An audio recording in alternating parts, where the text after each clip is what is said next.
ಎಂತಲೇ ನಾವು ಒಂದು ಅಂಗಡಿಗೆ ಹೋಗುವಾಗ ಒಂದು ವಸ್ತು ತಗೋತೀವಿ ನಾವು, ಟೊಮಾಟೊ ಅಲ್ವಾ, ಸಾರಿಗೆ ಟೊಮಾಟೊ ತಗೋತೀವಿ. ಟೊಮಾಟೊ ತಗೊಂಡಾಗ ಏನು ಮಾಡ್ತೀವಿ, ನೋಡಿ ಎತ್ಕೊಂಡು ಹಿಂದೆ ಮುಂದೆ ಎಲ್ಲ ತಿರುಗಿಸಿ ಎಲ್ಲ ಟೊಮಾಟೊಗಳು ಚೆನ್ನಾಗಿದೆಯಾ ಹಾಕಿ ಅಂತೀವಿ.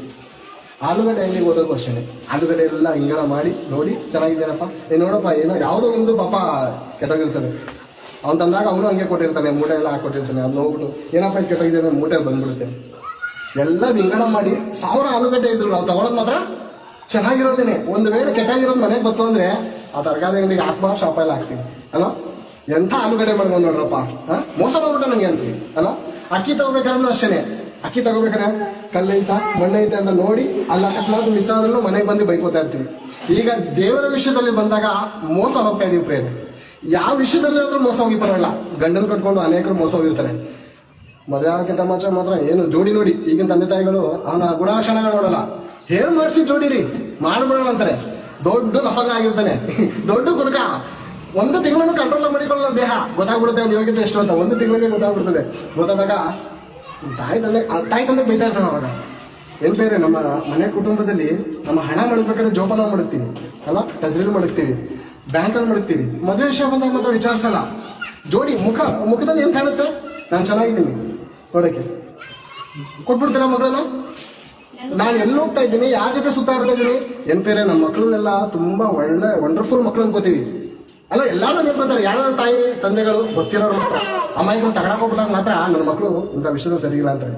ಪಾಪ 99% ತಂದೆ ತಾಯಿಗಳು ಏನು ಅನ್ಕೋತಾರೆ ಅಂದ್ರೆ, ನನ್ನ ಮಕ್ಕಳು ಅಂತ ಮಗ ಸಿಗ್ತಾರೆ, ತುಂಬಾ ಒಳ್ಳೆ ಮಗ, ಬಂಗಾರದಂತ ಮಗ ಅಂತಾರೆ. ಪಾರ್ಕಲ್ಲಿ ಕೂತಿರೋದು ಯಾರ ಮಗ, ಆಕಾಶದ ಉದ್ದು ಬಂದ ಇಲ್ಲ ಭೂಮಿಯಿಂದ ಎದ್ದು ಬಂದ್ಬಿಟ್ಟ, ಅಮ್ಮ ನಿನ್ ಮಗನೇ, ನೀನೇ ತಾನೇ ಹೇಳಿದ್ದು ನಿನ್ ಮಗನೇ ಅಲ್ವಾ. ನಾವು ಈ ವಿಷಯದಲ್ಲಿ ಮೋಸ ಹೋಗ್ತಾ ಇರ್ತೀವಿ. ಈಗ ಗಂಡನ ವಿಷಯದಲ್ಲಿ ಮೋಸ ಹೋಗೋದು, ಹೆಂಡತಿ ವಿಷಯದಲ್ಲೂ ಮೋಸ ಹೋಗಿರ್ತಾರೆ ಅಂತೇಳಿ. ಎಂದ್ರೆ ಈ ಪ್ರೀತಿ ಅನ್ನೋದು 6ನೇ ಕ್ಲಾಸು 5ನೇ ಕ್ಲಾಸ್ ಹುಡುಗರಿಗೂ ಕೂಡ ಸ್ಟಾರ್ಟ್ ಆಯ್ತಾ ಇದೆ. ಪ್ರೀತಿ ಅನ್ನೋದು 5ನೇ ಕ್ಲಾಸು 6ನೇ ಕ್ಲಾಸ್ ಹುಡುಗರು ಕೂಡ ಪ್ರೀತಿ ಸ್ಟಾರ್ಟ್ ಆಯ್ತಾ ಇದೆ. ಸ್ಕೂಲ್ ಹೋಗೋ ಮಕ್ಕಳು ಕೂಡ, ನಾನು ಕಾಲೇಜ್ ಹೋಗೋ ಡ್ರೆಸ್ ಕಲರ್ ಡ್ರೆಸ್ ಅಂತ ಗೊತ್ತಾಗಿರೋದು. ಈಗ ಸ್ಕೂಲ್ ಮಕ್ಕಳಲ್ಲೂ ಕೂಡ ಪ್ರೀತಿ ಪ್ರೇಮ ಎಷ್ಟೊಂದು 12 ವರ್ಷ 13 ವರ್ಷ ಇಂಥ ವರ್ಷದ ಪ್ರೀತಿ. ಒಂದು ಯವನ ಪ್ರಾಯಕ್ಕೆ ಬರ್ತಾನೆ, ಒಂದು 20 ವರ್ಷಕ್ಕೆ ಬರ್ತಾನೆ, ಹಾಗೂ ಪ್ರೀತಿ ಅಂದ್ರೆ ಹುಡುಗಿ ಬದಲಾಗಿರ್ತಾನೆ, ಹುಡುಗನ ಬದಲಾಗಿರ್ತಾನೆ. ಇದು ಪ್ರೀತಿನ ಮಾಯನ ಮೋಸನಮ್ಮ ಮೋಸ. ಹೆಂಡತಿ ವಿಷಯದಲ್ಲೂ ಮೋಸ ಹೋಗೋದು, ಗಂಡನ ವಿಷಯದಲ್ಲೂ ಮೋಸ ಹೋಗೋದು. ನನ್ನ ಮಗ ನನ್ನ ದುಡ್ದೇ ಸಾಕ್ತಾನೆ, ಅವ್ನು ಒಳ್ಳೆ ರೀತಿಯಲ್ಲಿ ಓದಿಸೋಣ.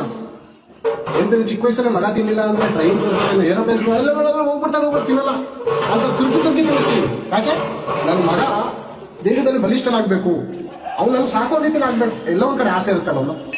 ಇವಾಗ ನಿಮ್ಗೆ ನಿಮ್ಮ ಮಗನ ಕೈಯಲ್ಲಿ ತಿನ್ನೋಂತ ಇಷ್ಟ ಇರಲ್ಲ, ನಾನು ಬದುಕೋವರೆಗೂ ನನ್ನ ಕೈಯಲ್ಲೇ ದುಡ್ಡು ತಿನ್ಬೇಕು ಅಂತ ನಾವು ಅನ್ಕೋತೀವಿ. ಆದ್ರೂ ಜನರು ಅಕ್ಕಪಕ್ಕ ಇರೋರು ಇವ್ನು ತಾಯಿಗೆ ಸಾಕ್ತಾ ಇಲ್ಲ ಅಂತ ನನ್ನ ಮಗನಿಗೆ ಅವಮಾನ ಪಡಿಸ್ಬಾರ್ದು ಅಂತ ಆಲೋಚನೆ ಮಾಡುವಂತ ತಾಯಿ ಏನ್ ಅನ್ಕೋತಾರೆ ಹೇಳಿ, ಅವ್ರಿಗೋಸ್ಕರ ಆದ್ರೂ ನೀನು ದುಡ್ಡು ಸಾಕ್ಬೇಕು ಅಂತ ಮನೋಭಾವ ಇರುತ್ತಾ. ಆದ್ರೂ ಮಕ್ಕಳ ವಿಷಯದಲ್ಲಿ ಮೋಸ ಹೋದಂತ ತಂದೆ ತಾಯಿಗಳಿದ್ದಾರೆ. ಆಸ್ತಿ ಅಂತಸ್ತೆಲ್ಲ ಮಾಡಿ ಇವತ್ತು ನೋಡಿ ಬೇರೆ ಮಕ್ಕಳುಗಳು ತಂದೆ ತಾಯಿನ ಸಾಯಿಸ್ತಾರೆ. ಒಂದ್ಸಾರಿ ಇಲ್ಲಿ ಯೂನಿವರ್ಸಿಟಿಲಿ ಬರ್ಬೇಕಾದ್ರೆ ಇಬ್ರು ಕಿತ್ತಾಡ್ತಾ ಇದ್ದಾರೆ.